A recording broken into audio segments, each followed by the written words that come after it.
The topic of discussion: when retiring partner is to be paid out of the amount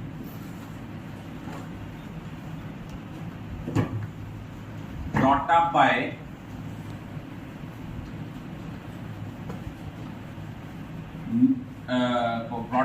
the remaining partners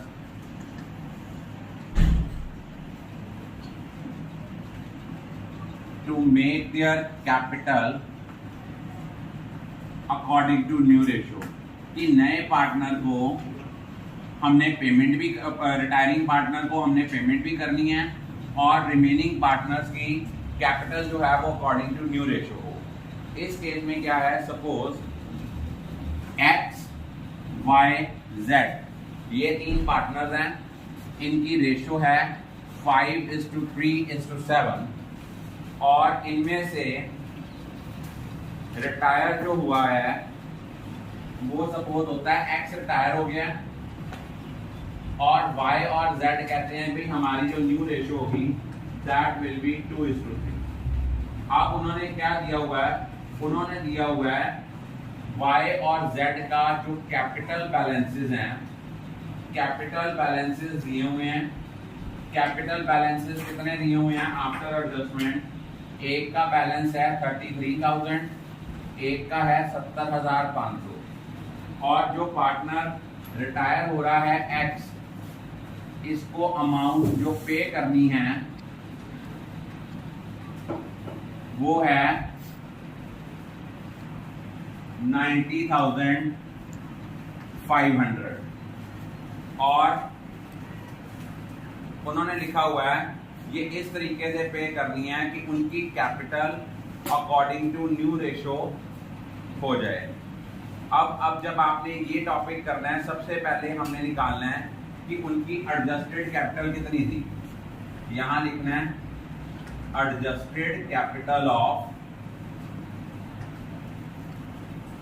Y की और Z की 33,000 और 70,500 ये थी आपकी कैपिटल।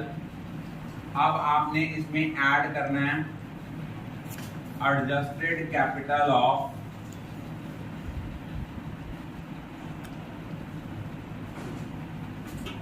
एडजस्टेड कैपिटल की जगह आप ये भी लिख सकते हो अमाउंट पेबल टू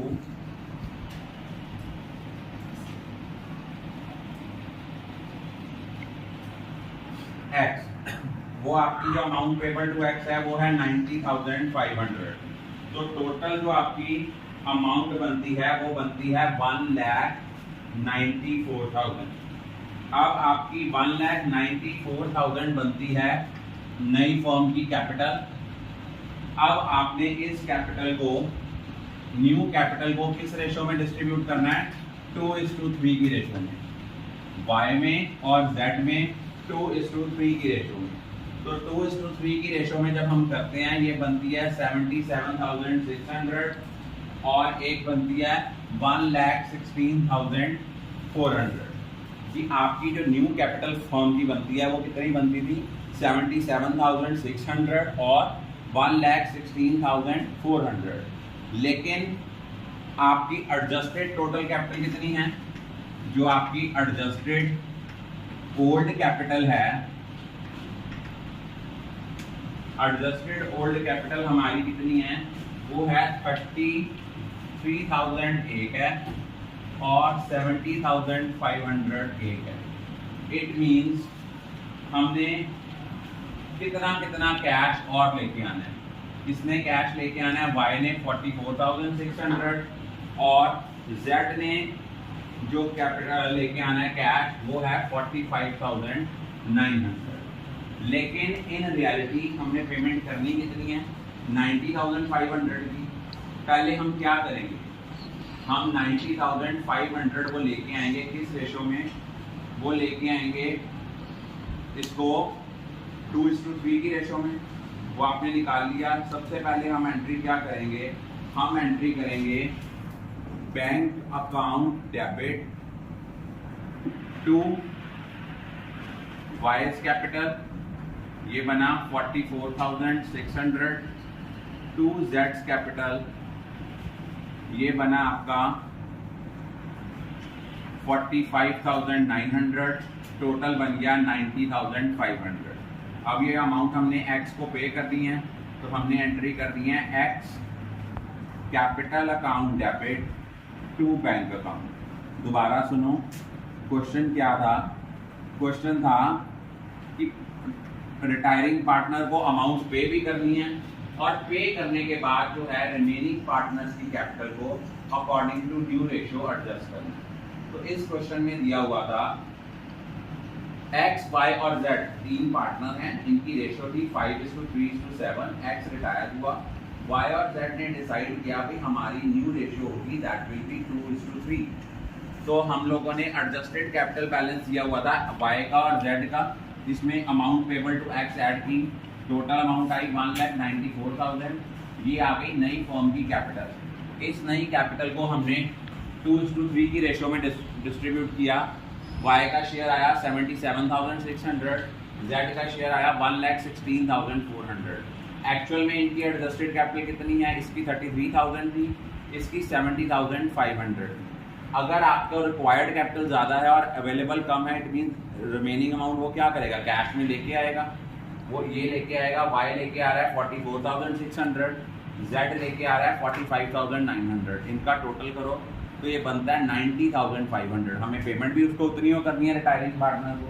पहले वो जितनी कैपिटल लेके आ रहे हैं उसकी एंट्री करेंगे, फिर उसके बाद वो सारी की सारी अमाउंट किसको पे कर देंगे? रिटायरिंग पार्टनर को।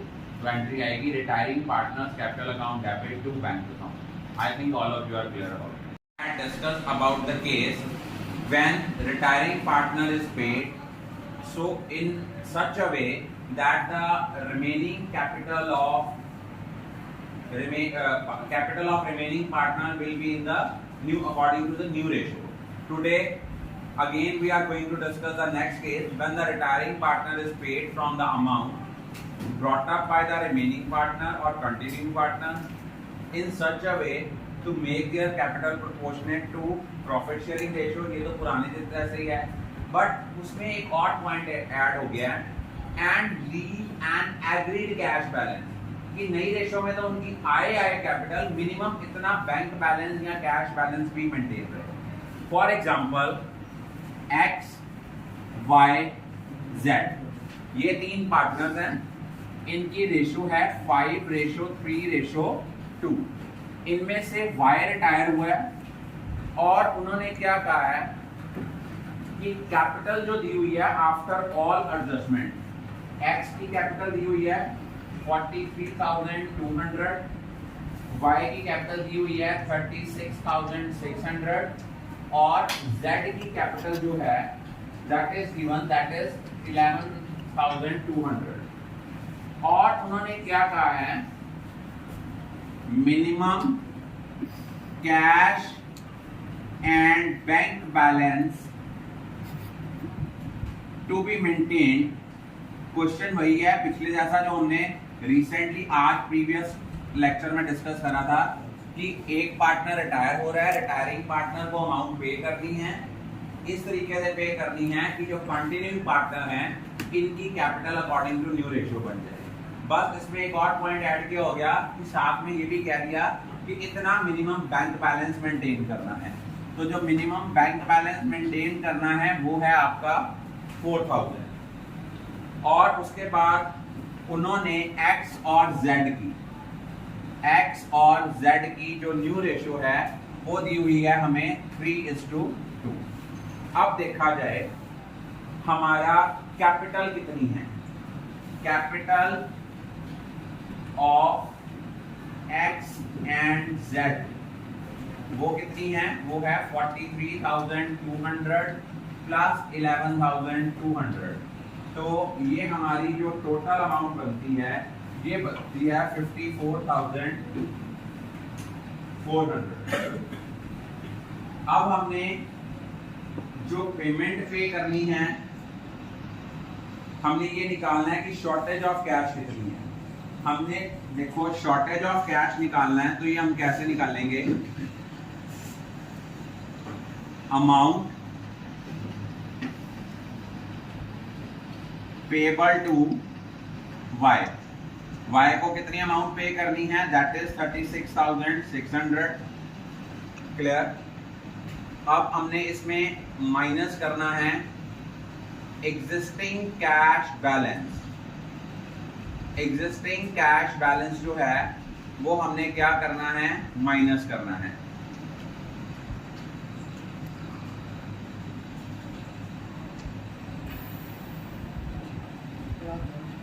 और उन्होंने हमें नेक्स्ट गिवन है, नेक्स्ट दिया हुआ है मिनिमम, और ऐड क्या करना है, minimum cash and bank balance. Suppose हमने पे करना था 36,600, जो हमारा एग्जिस्टिंग बैलेंस है, सपोज वहां दिया हुआ है एग्जिस्टिंग बैलेंस इज 5,000। 5,000 माइनस किया, 4,000 ऐड किया, तो शॉर्टेज ऑफ कैश हमारी जो आई है वो कितनी आई है, 35,600।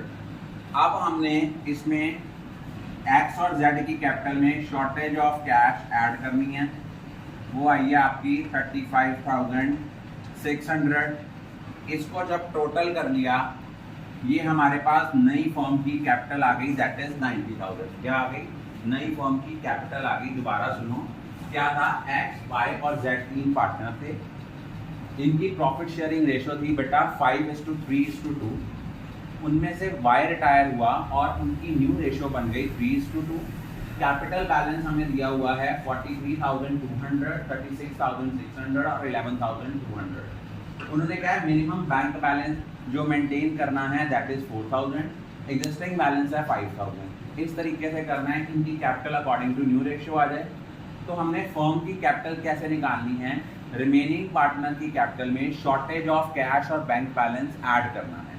शॉर्टेज कैसे निकली, amount payable to retiring partner minus existing balance add minimum balance, वो हमारे पास आ गया 35,600। कंटिन्यूइंग पार्टनर की कैपिटल का टोटल आया 54,400। 54,400 प्लस 35,600, हमारे पास टोटल फर्म की कैपिटल कितनी आ गई, 90,000। अब हमने ये न्यू कैपिटल है, इस न्यू कैपिटल को हमने डिवाइड करना है एक्स और जेड में, रेशो है हमारी 3:2। अब 90,000 का हमारा है 3/5 और नेक्स्ट है हमारा 2/5, तो ये बनता है 54,000 और 36,000, ये आ गया। अब हमारी एग्जिस्टिंग कैपिटल कितनी है, एग्जिस्टिंग कैपिटल जो है वो है 43,200, 11,200 हमारी कैपिटल होनी चाहिए। अगर न्यू कैपिटल ज़्यादा है और एग्जिस्टिंग कैपिटल कम है, इट मीन्स वो क्या करेगा, इतना बैंक बैलेंस और लेके आएगा। कैश टू बी ब्रॉट कितना आ गया, यहाँ आ गया 10,800 और जेड का आ गया 24,800। अब इस क्वेश्चन में वो एंट्री क्या करेगा, पहले cash account debit to X capital account. X कितनी कैपिटल लेके आ रहा है, 10,800। जेड कितनी कैपिटल लेके आ रहा है, जेड लेके आ रहा है 24,800। तो मिनिमम कैश की जो शॉर्टेज थी वो इन्होंने ले आए हैं 35,600। अब हमने पेमेंट किसको करनी है, वाई को। एंट्री आएगी Y's capital account debit to cash, वो हमने पे करना है 36,600। I think all of you are clear.